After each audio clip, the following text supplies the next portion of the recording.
Assalamualaikum warahmatullahi wabarakatuh. Alhamdulillah rabbil alamin.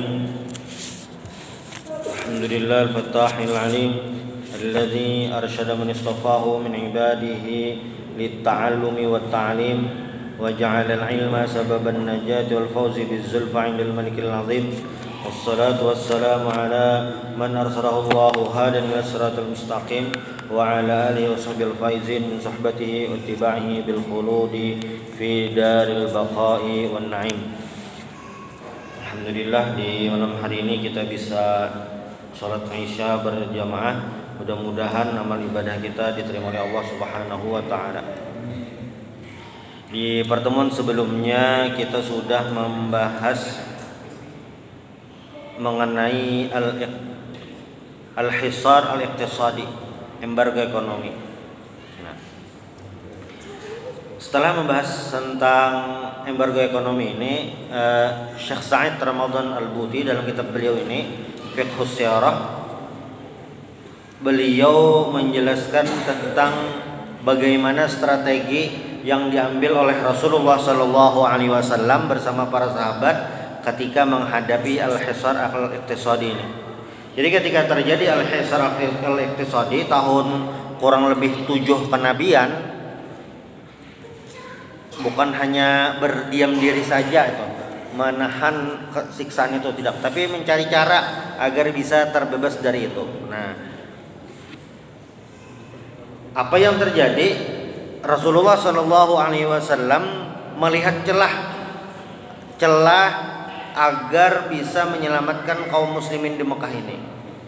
Makanya Rasulullah SAW qala lahum, beliau berkata kepada mereka, kepada kaum muslimin, "Lau kharajtum ila ardil habasyah fa inna biha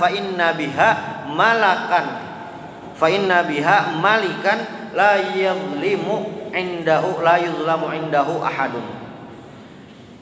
Kalau kalian pergi dari Mekah ini, keluar dari Mekah ini ke negeri Habasyah. Nah, dulu namanya Habasyah, Ethiopia. Kalau kalian pergi ke Habasyah, kenapa?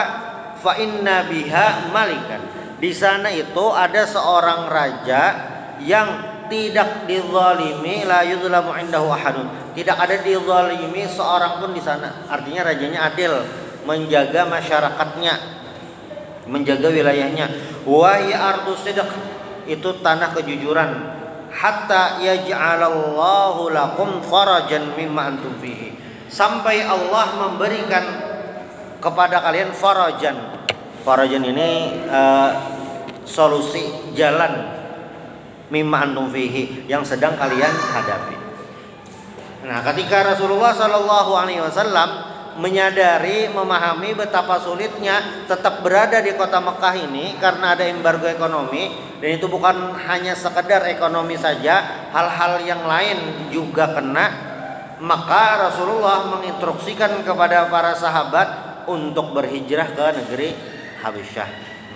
Kalau kita lihat peta itu, negeri Habasyah ini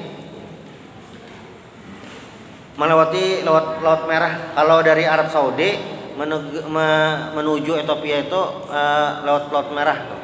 Kalau lewat jalur darat memutar lewat Mesir.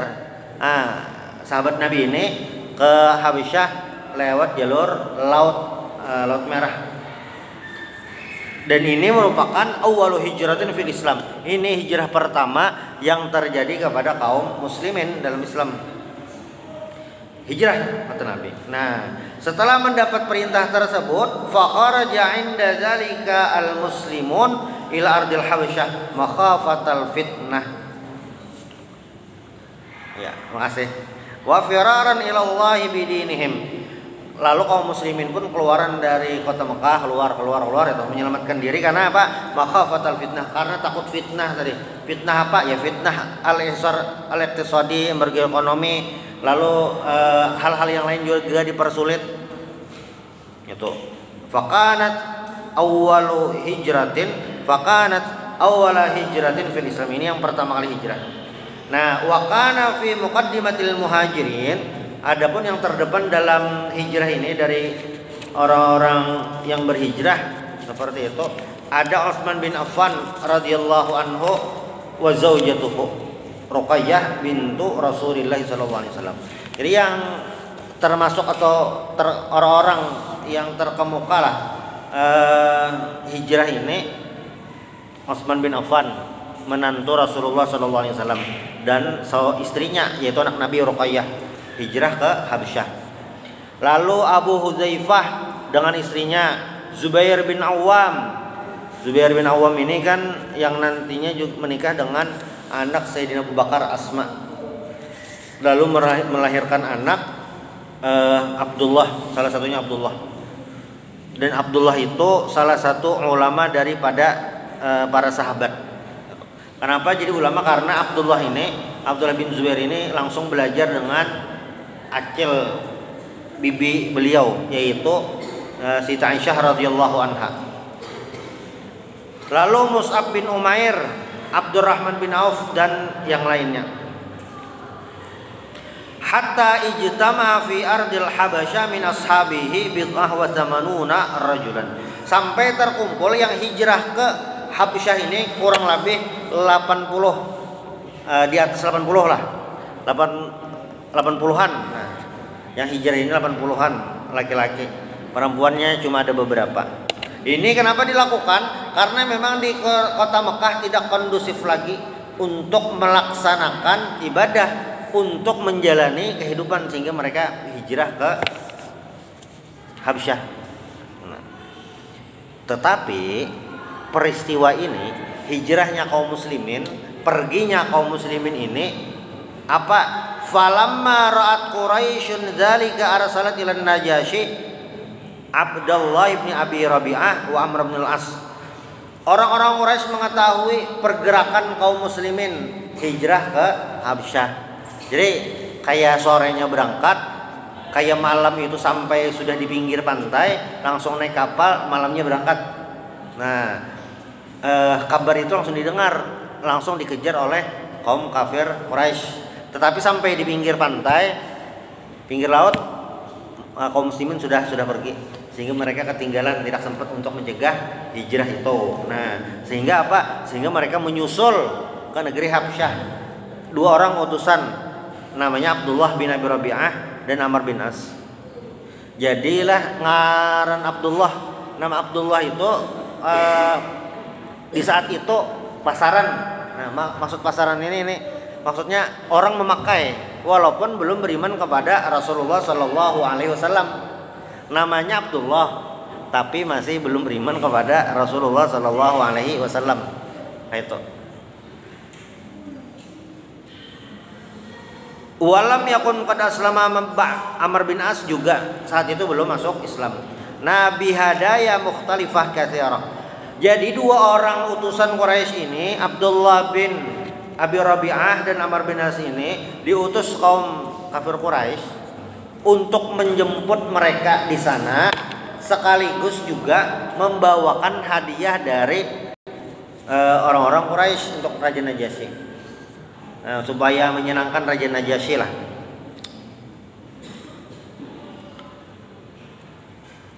Kenapa jadi membawa hadiah? Rojaan ayarfuda qabulaha ulail muslimin fi jiwarihi wa yusallimuhum maratan ukhra ila a'daihim.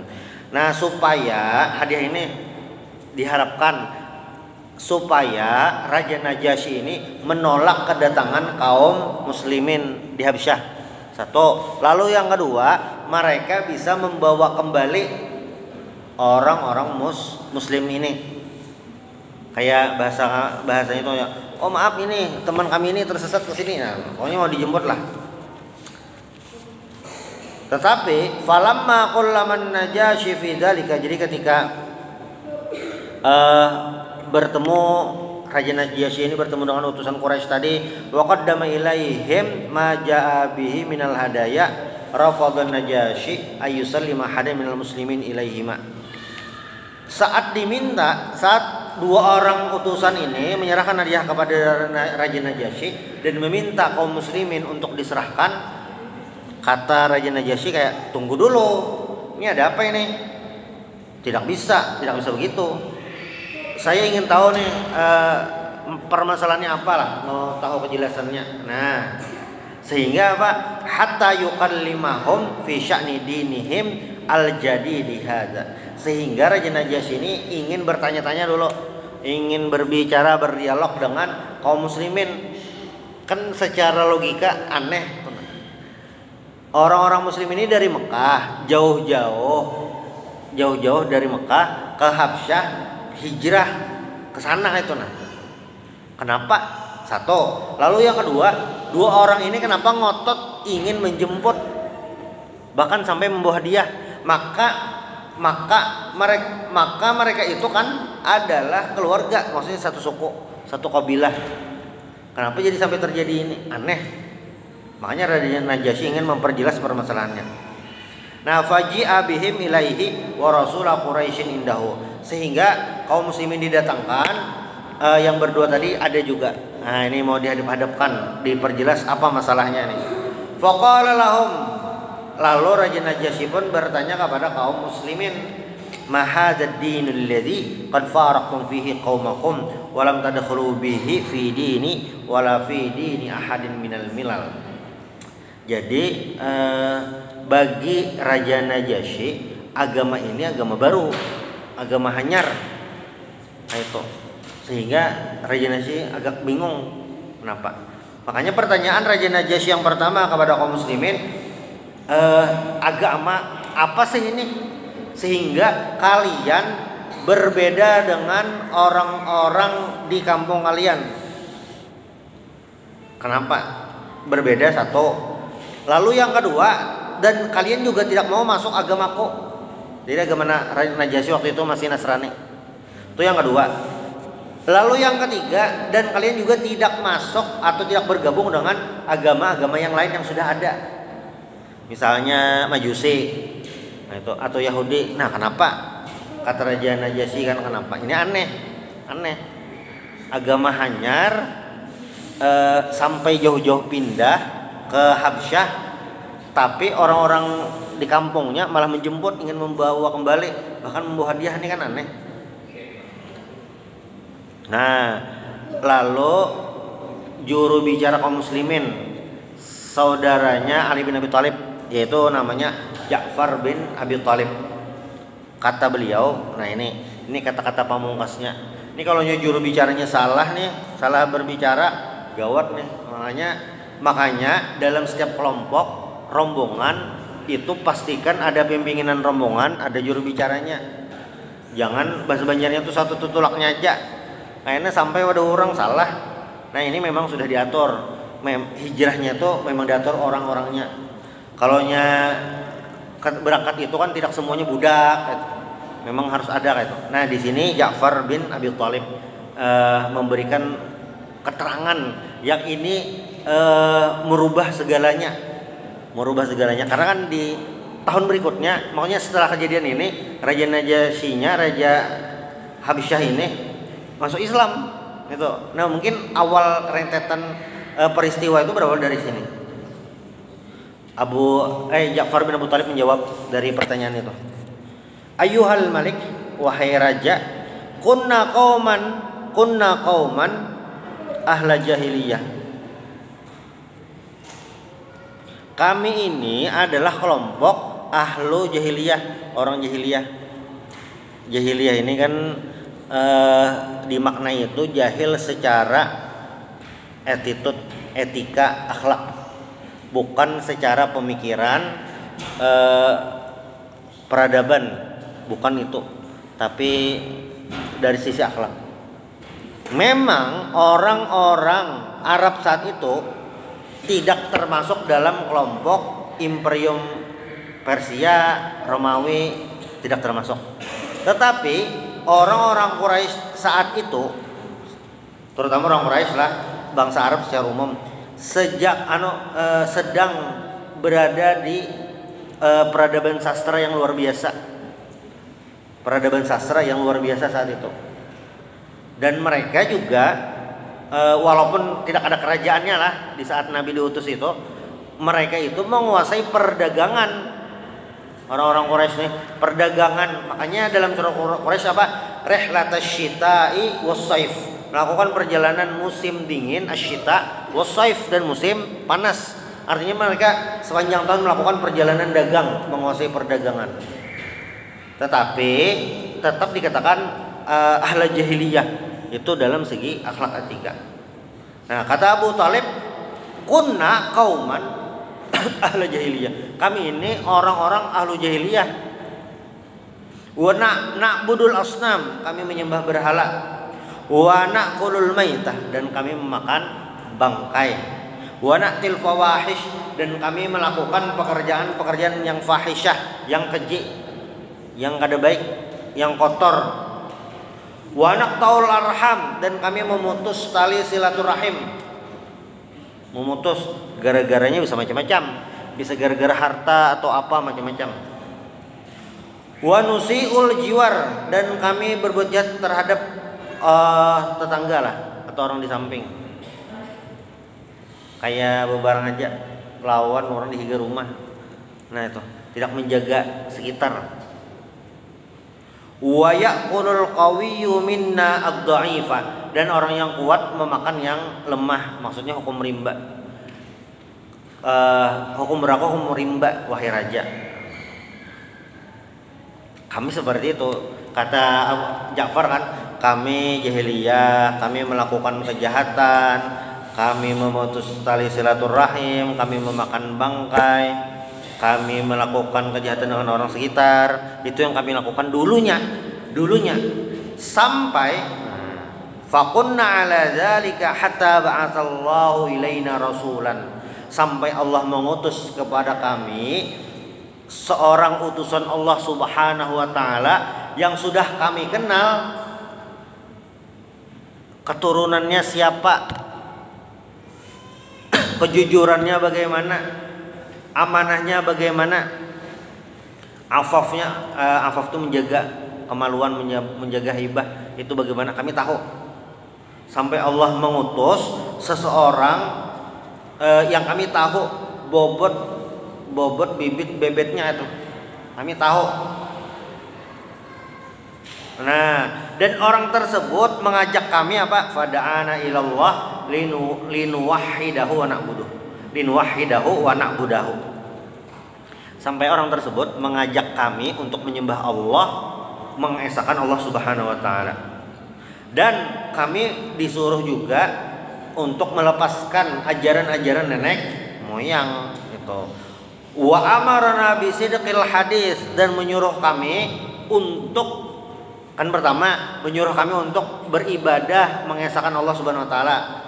Menyuruh kami untuk apa? Bisidqil hadis, berkata jujur. Apalagi wa'adail amanah, menjalankan amanah. Lalu apalagi wasilatir rahim, menyambung silaturahim, menyambung kekeluargaan. Wa nahana anil fawahish, dan melarang kami melakukan al fawahish, kekejian-kekejian. Fasaddaqnahu wa amanna bihi wattaba'nahu ala ma jaa bihi minallah. Nah, kami tahu beliau mengajarkan banyak hal kebaikan, kami pun membenarkannya dan kami beriman. Nah, sesederhana itu. Dulunya kami melakukan kejahatan, sampai ada yang mengingatkan kami, mengarahkan kami untuk melakukan kebaikan, lalu ya kami percaya dan kami beriman, aman nabi, dan kami ikuti apa yang menjadi ajaran orang tersebut, maksudnya Rasulullah SAW. Tetapi kata Ja'far, ini luar biasa retorika kata-katanya tuh. Retorika kata-katanya dari dulu kami seperti ini, lalu diutus seseorang menyuruh kami melakukan kebaikan dan kami ikuti. Nah, retorikanya tuh. Nah, fa'ada alaina qaumuna fa'adzabuna wa fattanuna an dinina liyarudduna ila ibadatil auzan. Tetapi atau maka setelah itu kaum kami sendiri keluarga kami sendiri, orang kampung kami sendiri, kaum kami sendiri, kelompok kami sendiri memusuhi kami, menyiksa kami, memfitnah kami, macam-macam, memaksa kami untuk kembali kepada agama nenek moyang. Itu. Nah, falamma qahharuna wa zalamuna wa dayyaqu alaina, di saat mereka mempersempit ruang gerak kami, menzalimi kami, qaharuna itu memaksa kami, zalamuna menzalimi kami, dayyaquna alaina itu, dayyaqu alaina ini mempersempit gerak kami lah. Apa yang kami lakukan?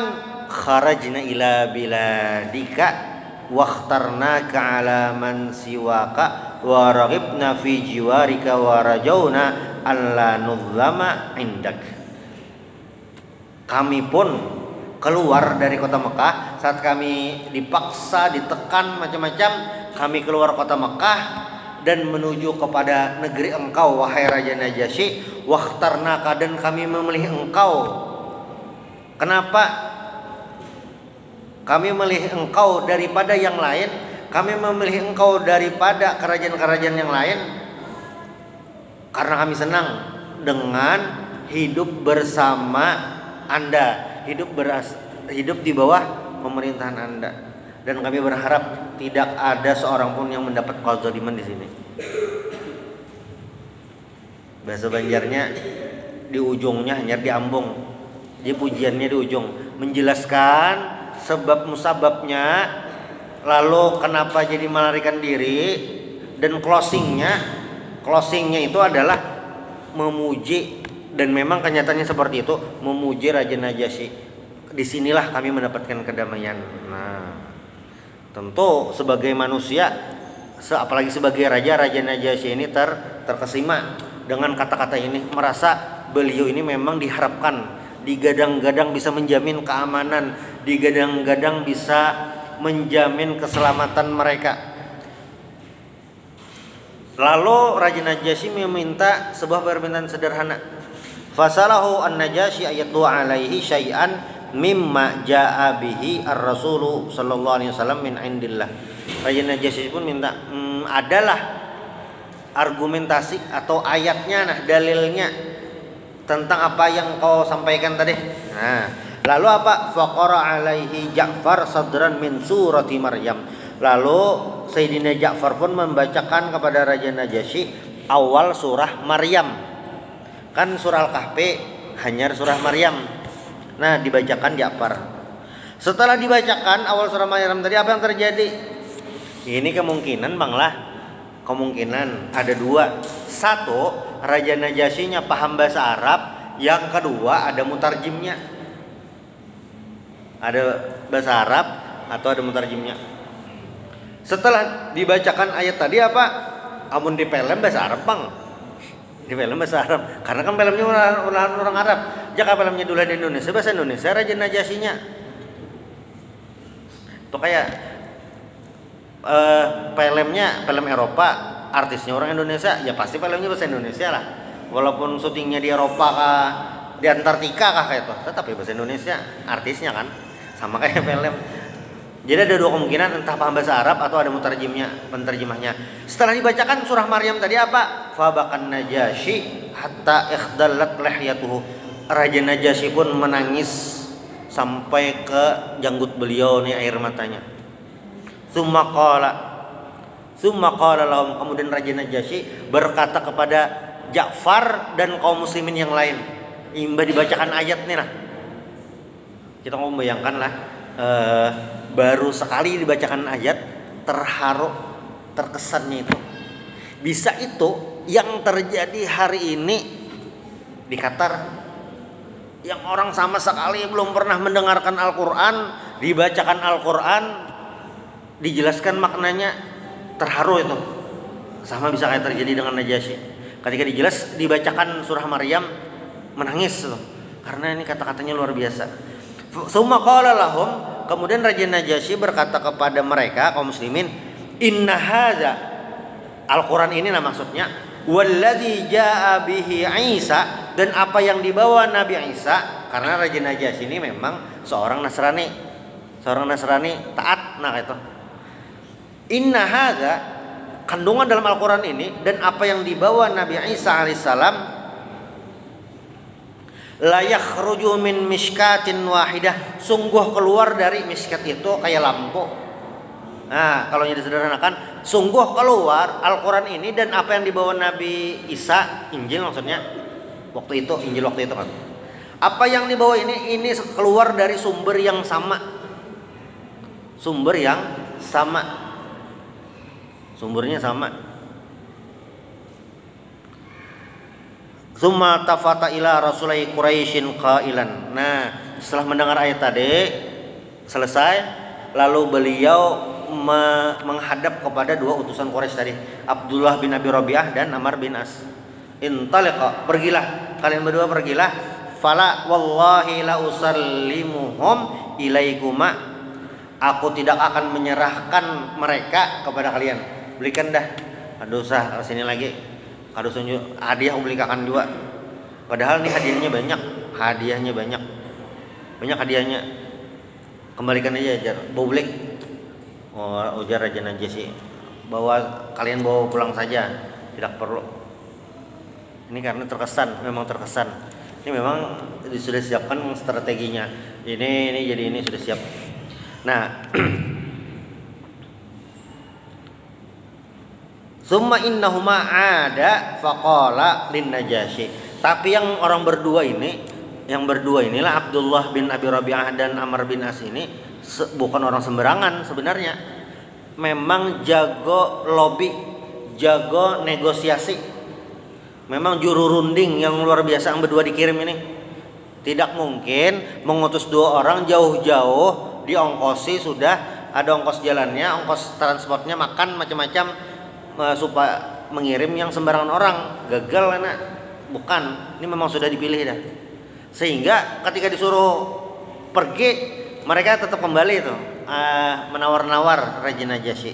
Ayuhal Malik, wahai raja, ini yang berdua tadi.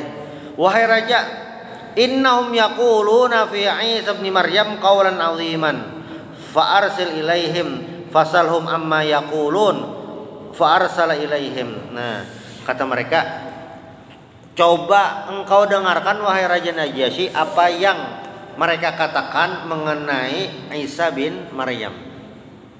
Coba tanya Isa bin Maryam itu siapa? Nah, lalu Raja Najasyi pun kembali mempertanyakan itu. Apa menurut kalian Isa bin Maryam ini apa ini? Siapa? Lalu Sayyidina Ja'far bin Abi Thalib menjelaskan, naqul, kami berkata, fihi alladzi ja'ana bihi nabiyuna Muhammadun sallallahu alaihi wasallam. Nah, saya akan menyampaikan apa yang disampaikan Nabi Muhammad SAW tentang Nabi Isa. Siapakah Nabi Isa? Nah, Nabi Isa adalah huwa Abdullah, hamba Allah, waruhuh. Itu ada maknanya. Nabi Isa itu waruhum min. Kalau kita kan diciptakan dari air mani, maksudnya air mani jadi anak.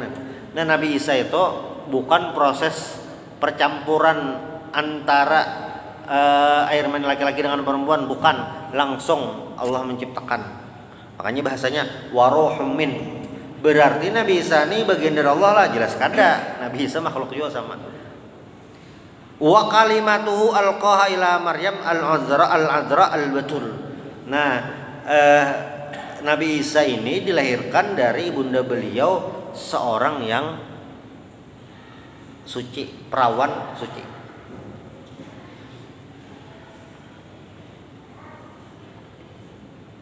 Fadaraban Najasyi biyadihi ilal ardi. Nah, fa akhadha minha udan summa qala wallahi ma ada Isa bin Maryam mimma qultu hadzal ud thumma radda ilaihima hadayahuma wa zada istimsaquhu bil muslimin alladzina istajaru bihi wa ada rasul ila quraisyin khaibin. Setelah dijelaskan mengenai Nabi Isa alaihissalam ini, Raja Najasyi pun menegaskan, memastikan tidak menerima hadiah tadi dan menyuruh pulang mereka berdua. Sehingga apa? Yang berdua tadi pulang dengan sia-sia, tangan kosong itu. Dan beliau tambah yakin dengan keberadaan kaum muslimin, semangat menjaga kaum muslimin itu. Karena ini bukan hal yang sederhana, memang harus dijaga. Nah,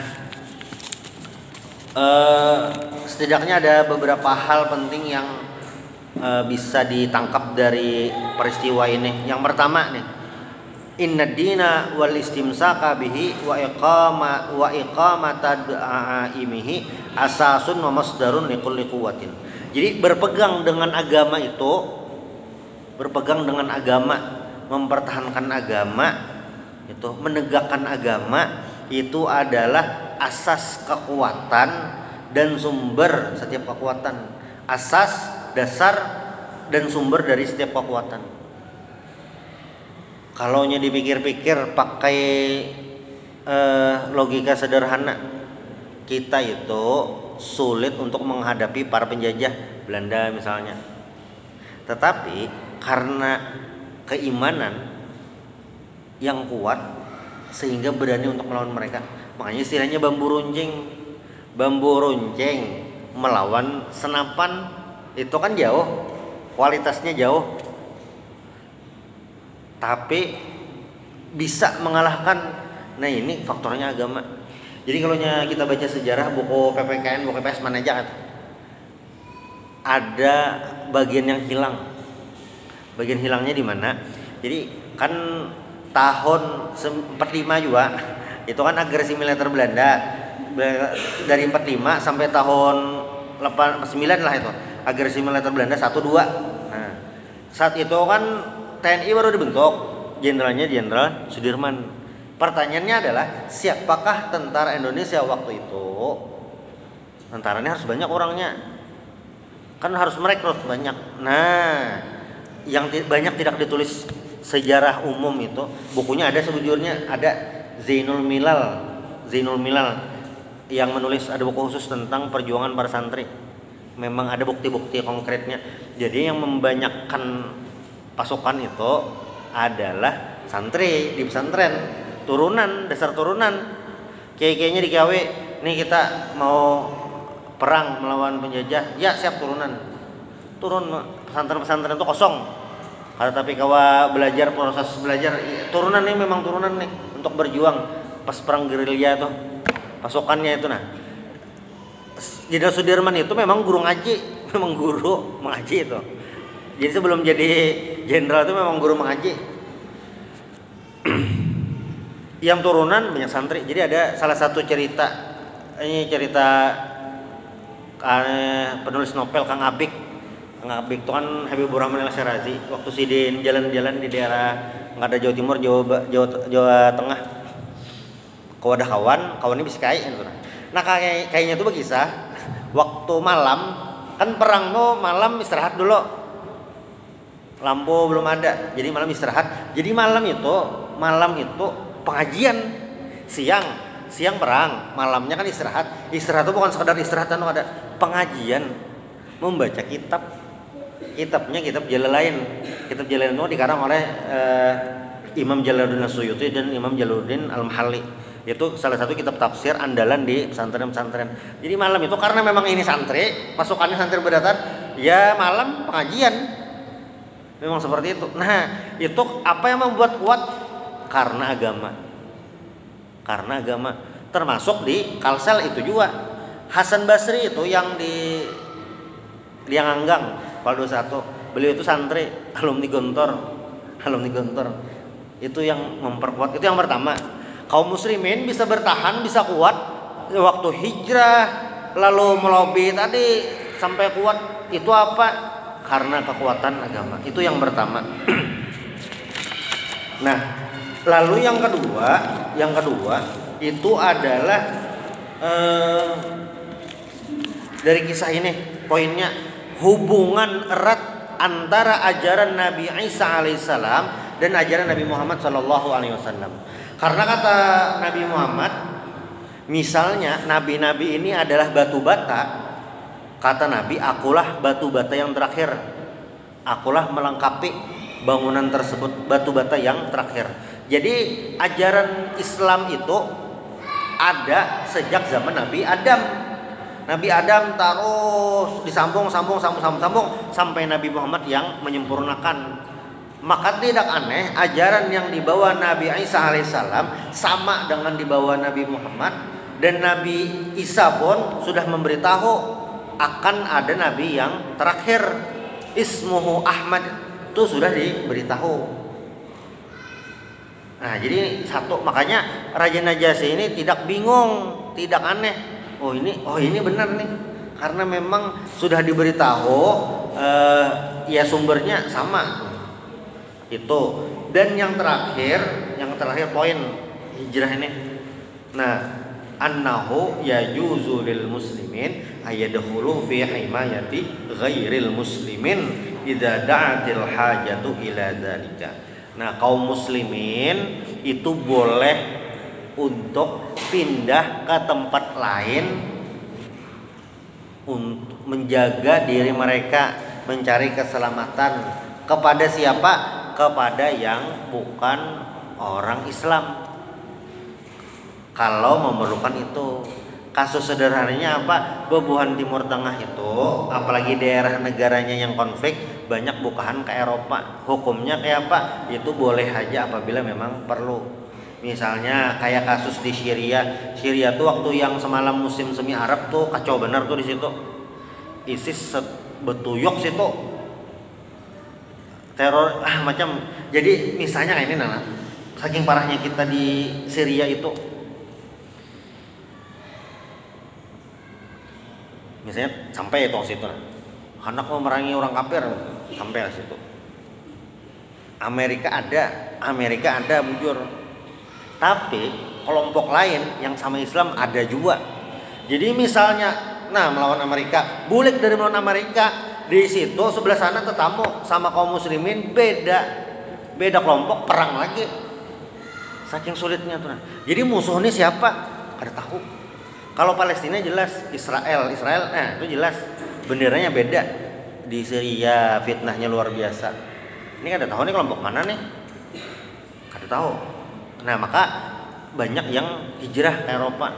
Ini karena memang harus seperti itu. Nah, itu salah satu analisa hukumnya. Banyak lagi yang seperti itu, konflik pindah ke daerah-daerah lain. Makanya mungkin daerah orang-orang yang Timur Tengah yang hijrah ke negara-negara luar itu, negara-negara barat itu, karena kondisi negaranya itu tidak memungkinkan, tidak stabil, sehingga pindah ke daerah-daerah lain. Nah, ini ada 3 poin yang bisa diambil dari hijrahnya kaum muslimin ke Habsyah, dan ini merupakan hijrah pertama kali yang dilakukan oleh kaum muslimin. Itu dari ulun. Subhanallah bihamdik, asyhadu an la ilaha illa anta, astaghfiruka wa atubu ilaik. Al-Fatihah.